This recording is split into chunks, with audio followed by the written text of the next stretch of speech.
जय श्री कृष्णा। स्वागत है आपका साथी त्रिशला के साथ। कैसे हैं आप लोग? कैसे हैं घर में सब? जरूर बताइएगा। कुछ प्रश्न हमारे लिए एक ऐसी उलझन बन जाते हैं जिनके उत्तर हमें सही तरीके से मिल नहीं पाते, और उन प्रश्नों में हम इतने उलझते हैं कि हम अपनी दिनचर्या के अंदर हर चीज घबरा घबरा के करते हैं, डर डर के करते हैं। इसी प्रश्नों की लिस्ट में एक प्रश्न पूजा को लेकर आता है। बहुत सारे लोग इस बात से ही भयभीत रहते हैं कि पूजा का सही तरीका क्या होता है, पूजा में यूज करने वाली सामग्रियों का हमें क्या करना चाहिए, पूजा की सामग्रियां किस प्रकार लानी चाहिए और उसके लिए हमें क्या क्या चीजों को ध्यान में रखना चाहिए। बातें बहुत सारी होती हैं, इसीलिए मैं आपको एक एक करके उनके उत्तर देने की कोशिश करती रहती हूँ। तो आज भी आप ही के आए हुए एक प्रश्न का उत्तर दे रही हूँ। आपने मुझसे पूछा कि जो रुई की बत्ती हमारे दिए में बची हुई रह जाती है उसका हम क्या करें। एक प्रश्न मेरे पास आया कि हमें कौन से दिन कौन सा दिया जलाना चाहिए, किस बत्ती को किस दिन दिए में लगाकर हमें भगवान की पूजा करनी चाहिए। पूजा की बत्ती और दीपक को लेकर इतने सारे सवाल थे, तो मुझे तो आपके सामने जवाब लेकर आना था ही। आज आपके इन सारे सवालों के जवाब दूंगी, लेकिन इससे पहले आपको ये बताऊंगी कि मैं कौन हूँ। मैं आपकी एस्ट्रोलॉजर हूँ, वास्तुशास्त्री हूँ, चेहरा भी पढ़ती हूँ, आवाज भी पढ़ती हूँ और हाथों की लकीरें भी पढ़ लेती हूँ। चूंकि आपकी साथी हूँ इसीलिए आपको जीवन का सार देने चली आती हूँ। सोमवार के दिन घी का दीपक जलता है और घी के दीपक की बत्ती जो होती है वो फूल वाली होती है, या फिर आप 5 बत्तियों वाला दीपक उस दिन प्रज्वलित कर सकते हैं। मंगलवार के दिन आप लंबी बत्ती का दीपक जला सकते हैं। आप चाहें तो चमेली के तेल का दीपक भी अपने घर के अंदर प्रज्वलित कर सकते हैं, नहीं तो घी का दीपक आप लगा सकते हैं। बुधवार के दिन आप गोल यानी कि फूल वाली बत्ती को ही अपने घर के मंदिर में अपने घर के अंदर प्रज्वलित कर सकते हैं, नहीं तो घी का दीपक आप लगा सकते हैं। बुधवार के दिन आप गोल यानी कि फूल वाली बत्ती को ही अपने घर के मंदिर में प्रज्वलित करेंगे और काय का दीपक लगाएंगे? घी का। गुरुवार के दिन आप लंबी बत्ती घी के दीपक में लगा सकते हैं और साथ में इसके अंदर चुटकी भर हल्दी भी डाल सकते हैं। चाहे तो आप केसर की पत्तियां भी डाल सकते हैं। शुक्रवार के दिन रुई की बत्ती की जगह आप मूली की बत्ती का इस्तेमाल कर सकते हैं और लंबी बत्ती लगा सकते हैं। आप एक मुखी ही बत्ती का यूज करेंगे, मतलब एक ही बत्ती लगाएंगे। शनिवार के दिन आप घर के अंदर तेल की बत्ती लगा के पूजन कर सकते हैं और लंबी बत्ती लगाकर आप पूजन कर सकते हैं। अगर आप घी का दीपक प्रज्वलित करते हैं तो उस दिन आप 2 मुखी दीपक भी अपने घर के अंदर प्रज्वलित कर सकते हैं। बत्ती लंबी ही होगी। अगर आप उस दिन किसी पेड़ के नीचे, जैसे कि पीपल के पेड़ के नीचे या तुलसी जी के पेड़ के नीचे आप कोई दीपक रख रहे हैं, चाहे वो तेल का है चाहे वो घी का है, तो आप 4 मुखी रख सकते हैं। मंदिर में जाकर आपको 1 मुखी ही दीपक प्रज्वलित करना है।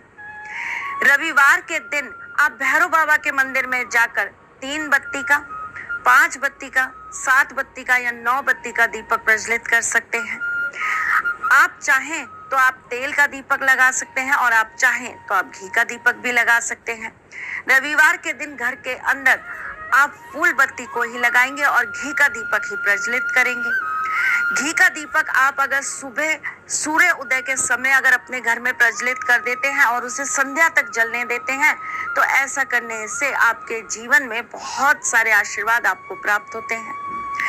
जब भी हम कोई भी बत्ती यूज करते हैं, जैसे कि हमने सुबह बत्ती लगाई, तो शाम को जब आप अपने दीपक को पुनः प्रज्वलित कर रहे हैं तो पुरानी बत्ती हटा दीजिए, चाहे वो पूरी जली चाहे नहीं जली। वैसे हमारे यहाँ तो बत्ती पूरी जल जाती है क्योंकि हम हल्का सा उसके अंदर कपूर भी छिड़क देते हैं।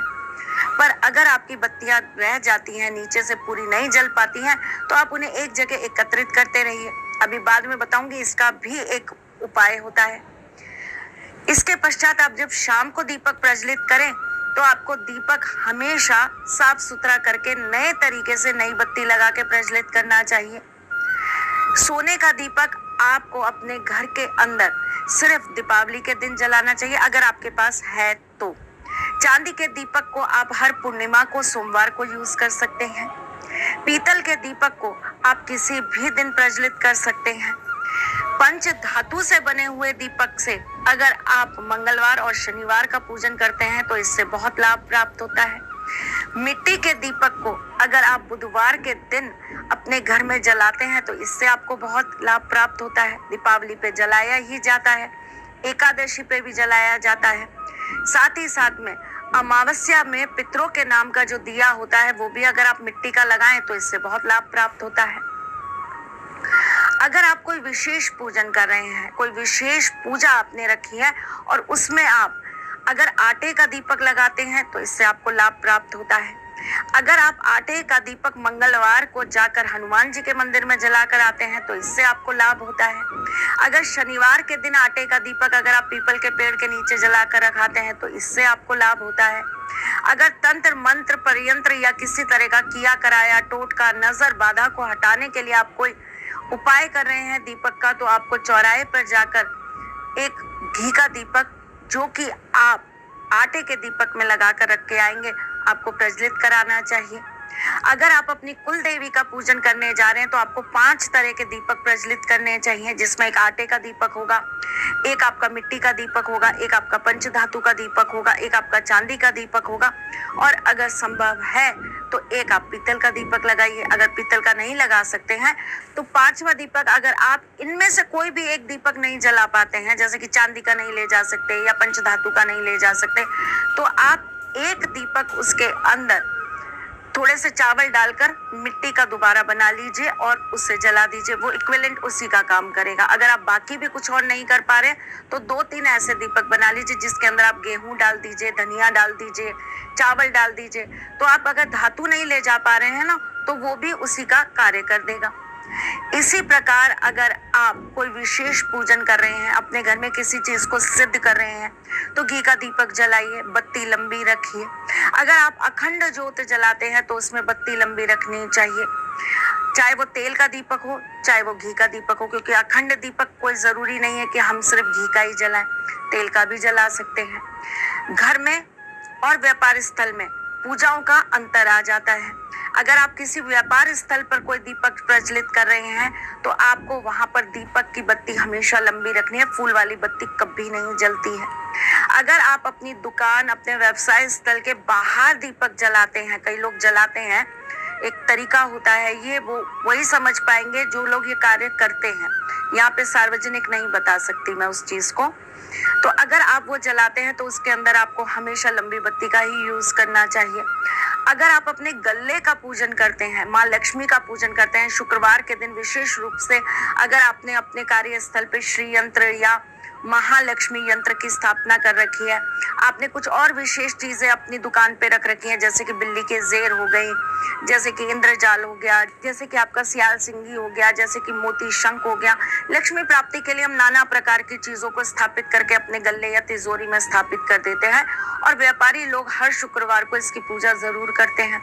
तो अगर आप इन चीजों की पूजा कर रहे हैं तो आपको घी का दीपक जलाना चाहिए, चांदी के धातु में चांदी का दीपक होगा, घी का दीपक होगा और बत्ती इसमें जो लगेगी वो फूल वाली लगेगी। अगर आप अपने दुकान की नजर उतार रहे हैं या आप नजर उतारने के लिए कोई प्रयोग कर रहे हैं तो आपको लंबी बत्ती का ही प्रयोग करना है, उसके अंदर आप कभी भी गोल बत्ती का यूज मत करिएगा।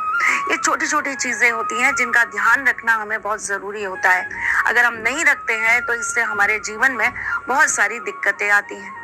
कई लोगों को मैंने देखा है, वो लोग बत्ती से जब बच्चे की नजर उतारते हैं तो उसमें भी गोल बत्ती यूज कर लेते हैं, घी से के दीपक से भी उतारने की कोशिश करते हैं, घी की बत्ती से भी उतारने की कोशिश करते हैं। नहीं, नजर हमेशा तेल की बत्ती से उतरती है और लंबी बत्ती ही होनी चाहिए, उसी से उतरेगी। कुछ चीजों की कुछ विशेषताएं होती हैं, इनको हमेशा आपको ध्यान रखना चाहिए। आपके घर के मुख्य द्वार पर अगर आपने गणपति विराजमान कर रखे हैं और आप अगर बुधवार के दिन, वैसे लगाना चाहिए हर इंसान को अपने घर के मुख्य द्वार पर बुधवार के दिन एक दीपक जरूर प्रज्वलित करना चाहिए सुबह के समय। ऐसा करने से ना घर के अंदर कभी भी विघ्न बाधाएं प्रवेश नहीं करती। ये भी एक उपाय है, आज नहीं बताया है तो अब बता दिया, इसको ध्यान रखिएगा। तो आपको जो है गणेश जी को प्रवेश द्वार पे जो दीपक प्रज्वलित करना है वो हमेशा घी का होना चाहिए और मिट्टी का होना चाहिए, वहां धातु का यूज मत करिए। अगर आप कभी भी कोई भी ऐसी चीज कर रहे हैं जिसको आप सिद्ध करना चाहते हैं, जैसे कि आप कोई मंत्र सिद्धि कर रहे हैं या आप किसी पाठ को सिद्ध करना चाहते हैं, आप कोई भी चीज एक पर्याप्त मात्रा में उठा रहे हैं, कोई मंत्रोच्चारण है जिसे आपने कह दिया मैं 1.25 लाख करूंगी, मैं 2.5 लाख करूंगी, मैं 5 लाख करूंगी, इस तरीके से कर रहे हैं। तो दीपक जो होते हैं वो साक्षी होते हैं हमारी पूजा के, एक साक्षी होते हैं हमारे और हमारे ईश्वर के बीच होने वाली उस क्रिया की। तो उन दीपक को साक्षी रखने के लिए उनकी अपनी एक विशेषता होनी बहुत जरूरी है। तो जब भी आप इस तरह की कोई सिद्धि करें या आप इस तरह की किसी चीज को सिद्ध करने की कोशिश करें, आप किसी मंत्र को सिद्ध करने की कोशिश करें, लोग हनुमान चालीसा उठाते हैं, वो पढ़ते हैं, लेकिन उनको ये पता नहीं कि हनुमान चालीसा को जब हम पूजा करते हैं, हम जब पाठ करते हैं, दुर्गा चालीसा करते हैं, गणेश चालीसा करते हैं, कोई भी चालीसा जब हम करते हैं या हम 22 दिन का सुंदरकांड उठा लेते हैं, 40 दिन का सुंदरकांड उठा लेते हैं, जब हम ऐसी कोई चीज को उठाते हैं, जब हम अपने प्रभु को उसको समक्ष रख रहे होते हैं, 9 दुर्गा के जब हम व्रत रख रहे होते हैं, तो हम 9 दिन पाठ करते हैं। कई लोग तो अखंड ज्योत रखते हैं, कई लोग नहीं रख पाते हैं। तो जब आप ऐसी कोई पूजा कर रहे हैं या जब आप ऐसी कोई चीज करने के लिए आप कार्य कर रहे हैं, किसी मंत्र को सिद्ध कर रहे हैं, किसी पाठ को सिद्ध कर रहे हैं, तब आपको अपने दीपक के ऊपर हमेशा 5 बिंदियां, 5 तिलक आपको रोली के जरूर लगा देने चाहिए। उसमें जो बत्ती होगी आपकी, वो आपकी हमेशा फूल की बत्ती होगी। आरती में जो बत्ती आप यूज करेंगे वो कभी लंबी बत्ती यूज मत करिएगा मेरी जान, हमेशा कोशिश करिए आरती की बत्ती जो होती है वो फूल वाली होनी चाहिए। छोटी छोटी बातें हैं, कुछ रह गई हो तो कमेंट करिएगा, मैं अगली बार जरूर आपको बताऊंगी। अब आपको विशेष चीज बताती हूँ कि पूजा में बची हुई बत्तियों का क्या करना चाहिए। कुछ लोग क्या करते हैं, एक साथ उसे फोल्ड करते हैं, एक साथ इकट्ठा कर लेते हैं, जाके जमुना जी में, गंगा जी में बहा देते हैं। कुछ लोग क्या करते हैं, जाकर पीपल के नीचे रखाते हैं। कुछ लोग क्या करते हैं, गड्ढे के अंदर दबा देते हैं। वैसे तो ये बहुत अच्छी चीज है कि आप गड्ढे के अंदर दबाएं, लेकिन अगर आप ये सब कुछ भी करते हैं ना, तो आप ये उपाय भी करके देखिएगा। हमारे जीवन के अंदर हमारे 9 ग्रहों का बहुत प्रमुख रोल होता है। हमारे 9 ग्रह हमारे जीवन में आए दिन किसी ना किसी तरीके से हमें शुभ और अशुभ फल देते रहते हैं। इनसे हमेशा बच के रहने के लिए या इनकी हमेशा आशीर्वाद की प्राप्ति के लिए हमें कुछ उपाय अपने घर में सीधे तरीके से कर लेना चाहिए। आप हर महीने की अमावस से ये कार्य चालू करिए, अपने घर की बत्तियों को संजोना चालू करिए, मतलब रखना चालू करिए। और आप पूर्णिमा के दिन आप ये सारी की सारी जो बत्तियां आपकी इकट्ठी हुई है ना, इन्हें आप एक साथ इकट्ठा कर लीजिए और उसे आप गाय के कंडे के ऊपर रखकर थोड़ा सा घी, थोड़ा सा कपूर डालकर जला लीजिए। जब तक ये जलती रहेंगी तब तक आपको बैठकर एक मंत्र का जाप करना है। मंत्र बहुत आसान है, आपको सिर्फ इसका जाप करते रहना है। और मंत्र क्या है, ओम नमः शिवाय।